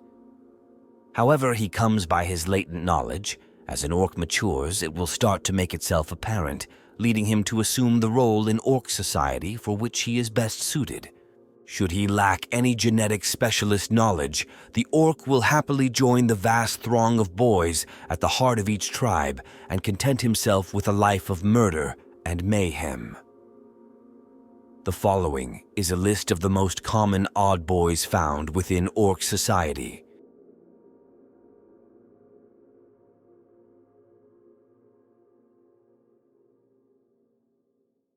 The orcs are the pinnacle of creation. For them, the great struggle is won. They have evolved a society which knows no stress or angst. Who are we to judge them? We Eldari who have failed, or the humans on the road to ruin in their turn? And why? Because we sought answers to questions that an orc wouldn't even bother to ask. We see a culture that is strong and despise it as crude. Orcs have but one philosophy: might makes right. They believe that the weak must suffer the rule of the strong. Over the countless millennia in which the greenskins have waged their wars, not one orc has ever doubted this for a single moment. This unshakable self-belief is perhaps the most dangerous quality of the orcs, for they will never give up until they plunge the galaxy into an eternal war. The orcs rule their barbaric civilization with an iron fist. Ugly and violent creatures, they are the dominant life form of a race that includes the smaller Gretchin and Snotling subspecies. Orcs see themselves as the toughest race in the galaxy, mightier by far than humans, Eldari or Tau. To prove their point, the orcs are more than willing to fight and kill everything that crosses their path. One of the greatest strengths the orcs possess is the simplicity with which they approach their existence. For an orc, the universe is an incredibly straightforward place, free of the angst and worry that plagues most other races. Orks do not try to influence their own destiny and get frustrated when plans do not work out as expected. They do not look for something to blame, except perhaps the nearest Gretchin or a hated rival tribe, and certainly do not reflect on weaknesses in their own way of doing things.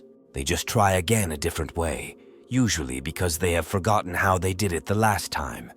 Thus, the Orks make remarkable progress by trial and error without counting the cost.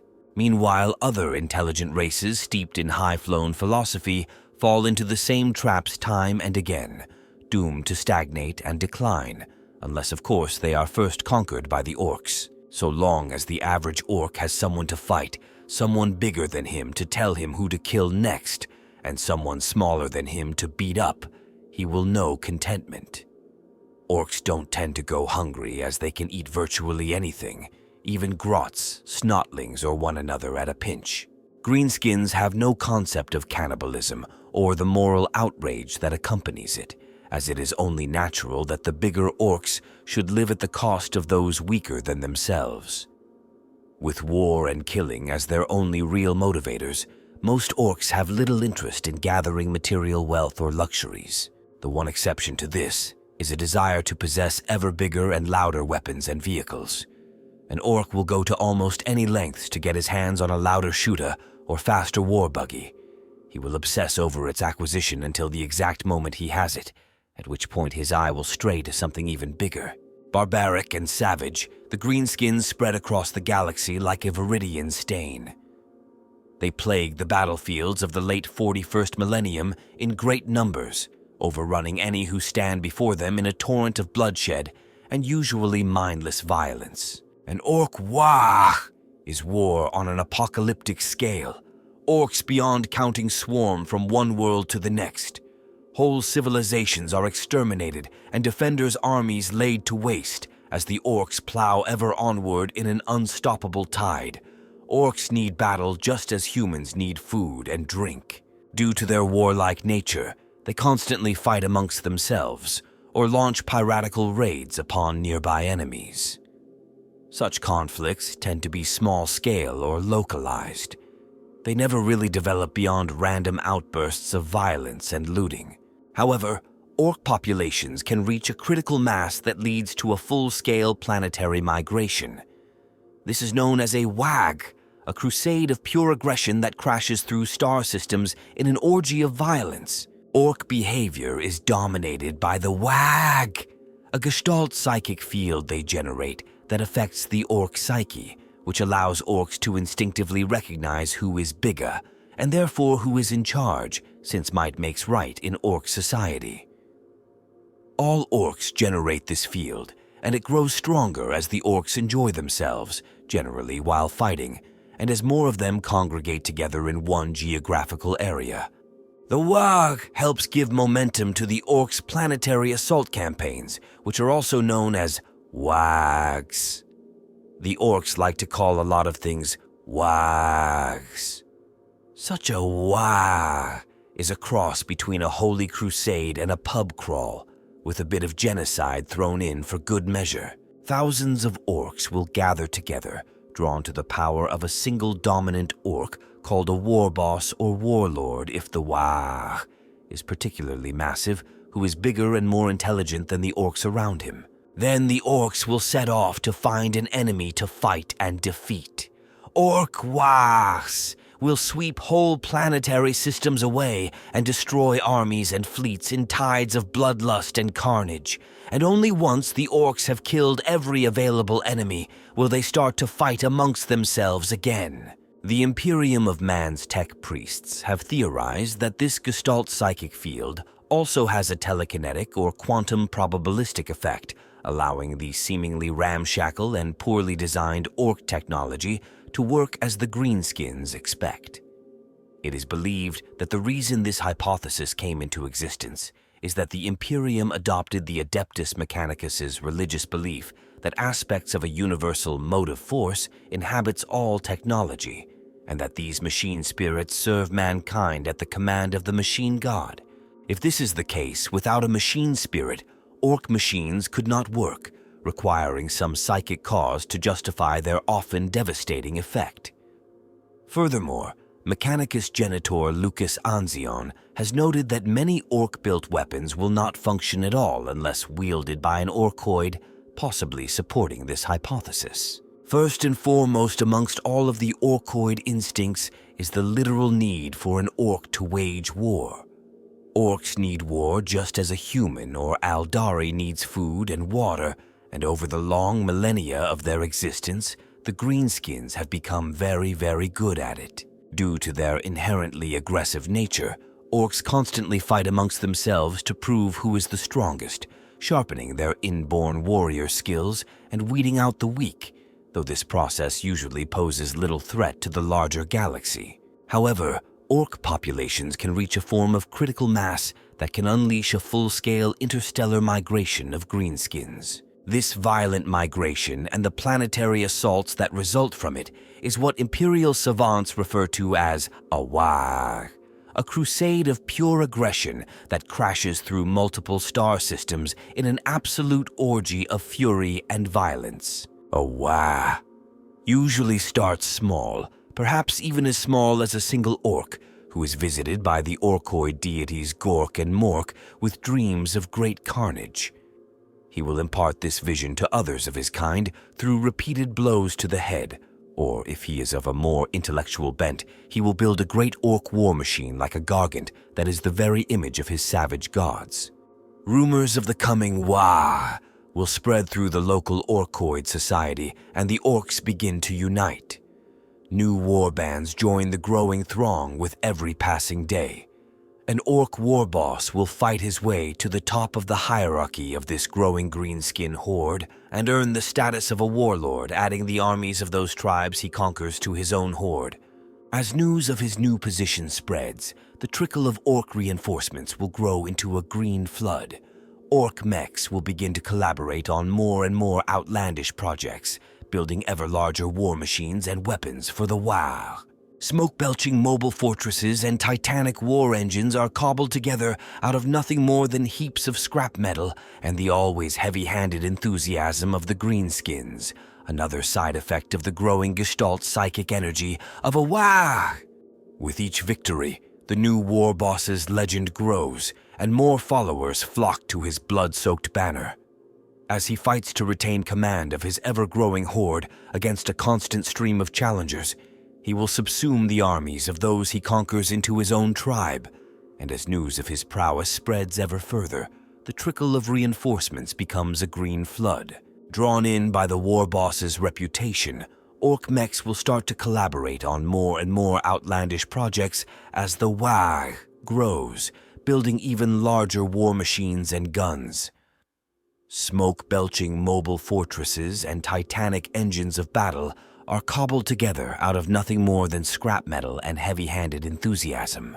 Gorkanauts and Morkanauts appear in growing numbers, their pilots seeking out the WAAAGH with a feverish intensity. Whole mobs of mech boys raise towering scaffolds within which Stompus and even Gargants start to take shape, these mighty effigies igniting some primitive drive within the minds of the Orks who see them, causing the flow of WAAAGH energy they subconsciously generate to reach fever pitch. At this stage, there is still much rivalry between the various clans and tribes, and each will strive to outdo all the others in terms of the sheer destruction that can be wrought by its war machines. Those mechs without the resources to construct Stompus and Gargants will instead create mobs of clanking Killikons and Death Dreads, or battle wagons from which the war bosses can lead their armies to war. Soon, the emergent WAAAGH begins to span worlds instead of just continents.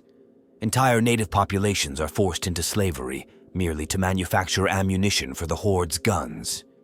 Crude factory ships and war hulks are bashed into shape, the better to transport the Ork armies into battle. When the lure of imminent bloodshed can be resisted no more, the deadly fervor washing through the Horde overflows. Teeming Ork armies mass and swell with a roar like savage oceans, and the skies fill with crude and bulky Ork spacefaring vessels. Whilst these masterworks of destruction take form, even more greenskins are drawn towards the Horde, by the impending promise of these massive war engines' use and the exciting carnage they will reap. Most of the Ork boys of the Horde simply relish the chance to get into a really good fight. But those amongst their number who dream of becoming part of a truly awesome vista of destruction often choose the roles of crewmen and gunners on mobile battle fortresses and stompus. There is always a great deal of continued rivalry between the clans and tribes of WAAAGH, and each strives to outdo all the others in the sheer killiness of their war machines. Those mechs without the resources to construct towering stompus or gargants, the Ork equivalents of Imperial Titans, instead create mobs of killikans and Ork dreadnoughts, banding their creations together to form armies of mechanical savages that dwarf the mobs they march beside in size and power. Others build the fleets of Fitas, Fighterbombers, and Bombers that are laden with guns and bombs that will assault their foes from the air once the battle begins. The grand musters that precede a full-scale Ork invasion are an awe-inspiring sight. As the Orks gather for battle, smoke from thousands of oily engines fills the sky. The ground trembles beneath great wheels, tracks, and the thunderous strides of towering gargants. Armies of greenskins stretch across the horizon, raising their banners high to proclaim their reputations and allegiances, their war cries audible for miles around.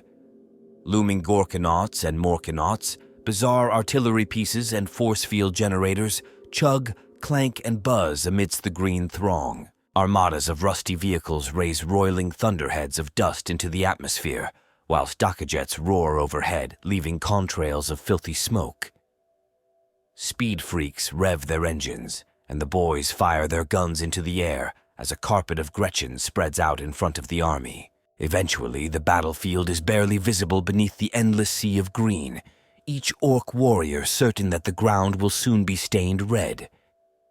Here, the power of the WAAAGH is palpable as a wave of raw aggression, and the Orks believe Gork and Mork are gazing eagerly down from the warp to see how their warriors will fare. Then, as one with an almighty bellow, the Orks surge forwards, and another world is plunged into unending war. Those greenskins that do not aid in the construction of the WAAAGH. As war machines seek out like-minded fellow Orks who fight in the manner that most appeals to them. The Orks call these groups cults, of which the vehicle-obsessed cult of speed is the most widespread and well-recognized in the Imperium, though by no means the only cult that exists in Ork society. The Stormboys and Flash Gits also represent cults, while those Orks who are unusually sensitive to the growing pool of Gestalt psychic energy surrounding a gathering WAAAGH may become Mad Boys. Hundreds of other Ork war bosses will add their own armies to the cause of a new WAAAGH, as the greenskin assault begins to spread across whole star systems rather than just a single world. Entire native planetary populations are forced into slavery to their new greenskin masters to manufacture ammunition for the Horde's guns and other materiel that the WAAAGH requires. Crude factory ships and war hulks are bashed together to produce further transports for the Horde, while a truly large WAAAGH may ultimately infest a space hulk to move from world to world or even hollow out asteroids and create the massive spaceborne Ork fortresses known as Rocks. When the lure of battle can no longer be resisted, the WAAAGH savagery reaches a fever pitch that can no longer be contained save by the spilling of blood in vast quantities. The Orks who launch a WAAAGH generally have little in the way of a coherent combat doctrine like the other major intelligent species of the galaxy. Their only goal is destruction and mayhem in as large a quantity as they can muster. The Orks are a plague upon the other civilizations of the universe, a race of genetically engineered bioweapons whose true purpose was lost eons ago, but who still carry on the fight against anyone at any time, for no reason other than their own joy in destruction and slaughter. Once an Ork WAAAGH has gathered with one almighty bellow to the heavens from millions of Ork throats, another world will be plunged into unending war beneath a surging green-skinned tide. It is generally thought within the Imperium that over the last Terran century or so, the Orks have become even more aggressive and warlike than ever before, and the numbers of WAAAGH being recorded in all 5 segmentums is increasing. The Imperium has long theorized that the greenskin race possesses low-level background psychic abilities, a kind of Gestalt warp resonance. Orks, of course, neither know nor care about such things. Yet as warp space becomes more turbulent, so the Orks too are becoming ever more belligerent. This rise in new WAAAGH has been most notable around warp space anomalies and regions plagued by warp storms, with hundreds of greenskin invasion forces emerging from these areas every Terran year. Members of the Inquisition's Ordo Xenos have noticed a trend in the translations of glyph sequences found in Ork camps, which speak increasingly of the Call of the Gods, a phenomenon felt most keenly by the nomadic Gorkanaut and Morkanaut pilots. The emergence of Weirdboys seems to be increasing exponentially also, with many claiming that they see visions sent by Gork and Mork. On thousands of worlds, the ominous silhouettes of Gargants rise against the war-torn skies. The Orks' foes can only watch in horrified bewilderment as the phenomenon known as the Great WAAAGH sees the greenskins flooding across the galaxy in numbers never before witnessed, slaughtering everything in their path as they go. Orks gather into various levels of organization. The first is the Mob, a squad-level unit of Orks with similar ideas of how to act on the battlefield, generally led by a Nob, short for noble but pronounced Nob. A number of mobs will gather together into a Warband, which is roughly equivalent to an Imperial Guard company, although with a greater variation in size and strength, led by a war boss. The largest Ork organizational unit is the Tribe, a group of numerous warbands all under the command of a war boss. Different tribes can be united by a powerful war boss, known as a warlord when he raises a WAAAGH. The Orks are a powerful force in the universe, a highly prolific species. They are able to expand and prosper effortlessly in comparison to the other civilizations who struggle even for simple survival. The Ork character traits have a reflection in the warp, just like the impulses and emotions of humanity and the Eldari. These traits are made manifest in the belligerent Ork gods known as Gork and Mork. The Orks say that Gork is brutal but cunning, and Mork is cunning but brutal. Gork and Mork are divine powerhouses, deities so strong they are never truly defeated. They simply shrug off the attacks of other gods with a raucous laugh. Gork grins, bares his long teeth, and lands a mighty blow on his adversary's head with a spiked club the size of a comet. Mork, always the sneaky one, waits until his foe isn't looking before clobbering him with a low blow. An idea of the appearance of the Ork gods can be gained from looking at Ork Gargants and Stompus, mighty war machines constructed in the image of Gork, or possibly Mork. The mech boys create these titanic engines of war to reflect the essence of orkiness in mechanical form, and as such they serve as potent religious idols. To the Orks, these clanking behemoths behave very much like their gods, lumbering about and leaving a trail of devastation in their wake. They go where they please and never shun a fight. The aspects of Gork and Mork are likewise evoked by the Gorkanaut and Morkanaut. These huge armored war suits are intended as a tribute to and imitation of their chosen god all in one, and their pilots are frequently gripped by visions of Gork, or possibly Mork, urging them on during the heat of battle. As the apocalyptic designs of the Chaos Gods approach fruition, the immaterial realm is roused to ever greater fury. So it is that Gork and Mork fight all the harder against the demonic tides washing about their feet. The Ork gods' joyful battle lust echoes into the material universe, their roars clearer to the greenskins with every passing solar day. The Weirdboys claim that Gork and Mork are calling all their children to the last mighty battle, for the Great WAAAGH.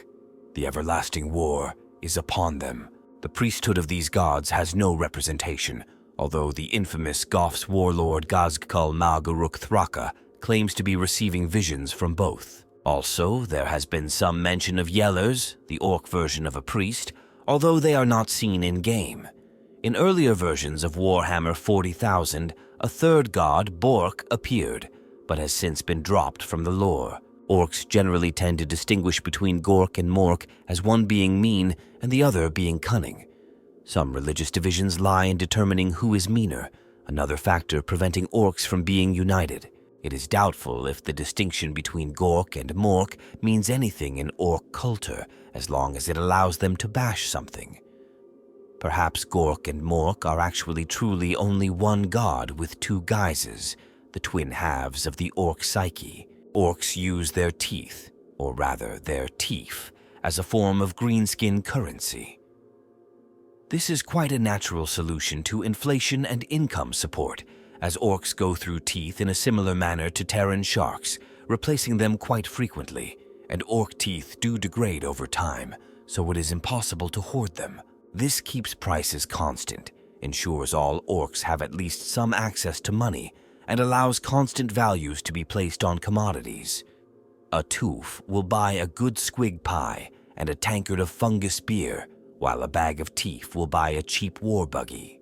A big flashy battle wagon could cost a war boss hundreds of teeth. This system also promotes aggression, as all an ork needs to make more money is to knock teeth out of another ork's head and then collect them for himself. Orks have their own simple language, which they are able to speak from birth, but many also generally speak a debased and primitive form of Imperial Low Gothic, with mangled pronunciation and more than a few ork words mixed in. Therefore, it is possible for orks and humans to communicate, although rarely easy. Most orks communicate through this bastardized form of Low Gothic, although their pronunciation and grasp of grammar is uniformly atrocious. However, a few extraordinary orks like the warlord Gazgkul Mag Uruk Thraka have managed to master High Gothic. The Ork written language is a crude glyphic script. The core of the script is composed of glyphs that indicate clan, common ork concepts, and elements of ork names. This is augmented by phonetic symbols, which can be used to write most ork words, along with any alien names or words. Ork technology appears ramshackle and slapped together. It often is, but is as potent as any weapons used by the Imperium or other intelligent species. Ork technology, or technology, is characterized by a constant stream of poorly thought-out experimentation and attempts to constantly outdo the competition to build the biggest gun, the largest gargant, a huge land-based combat walker, or the fastest war buggy, and also mainly by the fact that in many cases, the only reason it works at all is because of the ork's latent psychic powers. This means that if enough orks think it will work, it usually will. Many a tech marine has opened an ork slugger to find it to be just a box with bolts and bits of metal in it. Therefore, ork technology is not uniform, lending ork warbands a cobbled-together slapdash and random appearance. Ork mechanics and engineers, mech boys, are specialists in the field of producing powerful force fields that can protect against damage and battlefield repairs. They can salvage almost any burnt-out wreck, and many ork vehicles have been reported destroyed dozens of times, only to be cobbled back together, given a fresh lick of paint, if even that, and sent back into the fray. The tough, resilient nature of orks means they accept crude bionic, replacements, organ transplants, and other medical shenanigans being performed on them with ease. Some orks build inventions that fly for airborne bombardment, which they call feeder bombers, while some orks loot vehicles from their enemies. Ork weapons include sluggas, choppas, burnus, ork flamers, and combi weapons like the Shoota Scorcha, Shoota Rocket Launcher, and the twin-linked Shoota. They also make use of stick bombs, which are crude ork grenades. However, due to the highly experimental and competitive nature of ork technology, some weapons and war gear they have created are as effective and deadly as they are unique and random. Prime examples are the shock attack gun, a gun built by an experienced, that is, lucky to be alive, mech boy called a big mech, which creates a tunnel through the warp itself, which the orks have put to good use by firing Snotlings, and occasionally the big mech firing the gun at the enemy. The downright dangerous Deathskulls, crude helicopters fitted with oversized weapons, blades, and bombs, and piloted by renegade speed freaks for whom the ground is a bit tame, and the shoulder-mounted def guns, created when an orc approaches a mech with some of the enemy's guns he found on the battlefield and asks the mech to make them more killy. Orks are a barbaric alien race that infest the galaxy from end to end. No matter how far mankind has traveled, from the galactic core to the blackest depths of deep space, they have found that orcs are either already there waiting for them, or will be arriving there soon to launch their characteristic attacks. Orks are brutal, green-skinned creatures that have more in common with a great savage ape than a man. They delight in carnage, and so great is their need for conflict that without a more obvious opponent, the orcs will indulge in fighting bloody wars with themselves just to ensure they get a good scrap. Over the long millennia, the orcs have proven to be the most prolific threat to the Imperium. They can be found in countless warbands, clans and tribes spread across many planets, even forming their own volatile stellar empires. They are so numerous that if the disparate groups were ever to cease hostilities with their own kind, the orcs would be able to sweep over the galaxy, smashing everything as they passed. Size dominates orc society, and the largest of their kind invariably rise to lead them to battle. On occasion, an especially hulking orc war boss or warlord, a violent visionary who can inspire his thick-skulled comrades like no other, will conquer several rival groups, forming the survivors into a massive single army. What follows is known by that crude race as a WAAAGH, part invasion and part holy war. During such times, the greenskins will put aside their differences and rival clans work together. It is not just rare interspecies cooperation that happens during a WAAAGH, but other behavioral oddities occur as well. Large conglomerations of orcs generate mental energies, their bloodlust echoing through the warp to act as a beacon, summoning more greenskins to join the cause. Orcs many star systems distant become further agitated, multiplying in numbers and attacking anything they can reach at a redoubled rate. Ork mech boys, as they call their engineer builders, begin the construction of larger works of battle, towering stompus, or if there is a large enough stockpile of parts, even a mighty gargant. Such creations are great mechanical effigies of the orc gods, laden with enough guns and missiles to flatten a city. Mech boys also cobble together crude spacecraft so that the hordes of warriors and massive war machines can rush off to join the growing movement, taking part in the ensuing battles. Ork WAAAGHs grow in size so long as they have something to conquer. Success breeds further success, and every orc victory calls yet more greenskins. They can mass in such overwhelming numbers that nothing can stop them. Even fortress worlds or space marine homeworlds are overrun, the orcs blasting them apart to fuel the WAAAGH. Further, of course, it takes a dominant orc to hold a WAAAGH. Together, as the many different factions are always prone to break apart at any time, a large and powerful orc can lead a WAAAGH for a while, but to string together many victories and to find ways to get the massed infantry and machines of war into contact with worthy targets to smash takes an orc with cunning as well. Luckily, the combination of brawn and brains is rare amongst orcs, although when such a leader rises, the whole galaxy trembles. Some of the darkest moments in the history of the Imperium have been the result of massive orc WAAAGHs. The war boss known only as the Beast nearly took over the galaxy, and it can only be a matter of time before another apocalyptic greenskin rising takes place. Ork warbands infest the galaxy from end to end, and they vary greatly in size and composition. Wherever they come from, they will inevitably include the war boss that united them in the first place, a hard core of his most dangerous warriors, and a teeming mass of boys drawn to the promise of carnage. Orks draw great strength from their numbers, the psychic WAAAGH, energy that courses through each greenskin amplified by the bellowing mass of battle-hungry maniacs charging towards the enemy lines. This mysterious force can be harnessed by a canny war boss to drive his lads into a killing frenzy at a critical moment, driving them forward in a ground-pounding stampede that can overrun the most stubborn of enemy gun lines. Even the Gretchin, brave enough to accompany the boys, try to make themselves heard over the deafening volume of the Ork battle cry.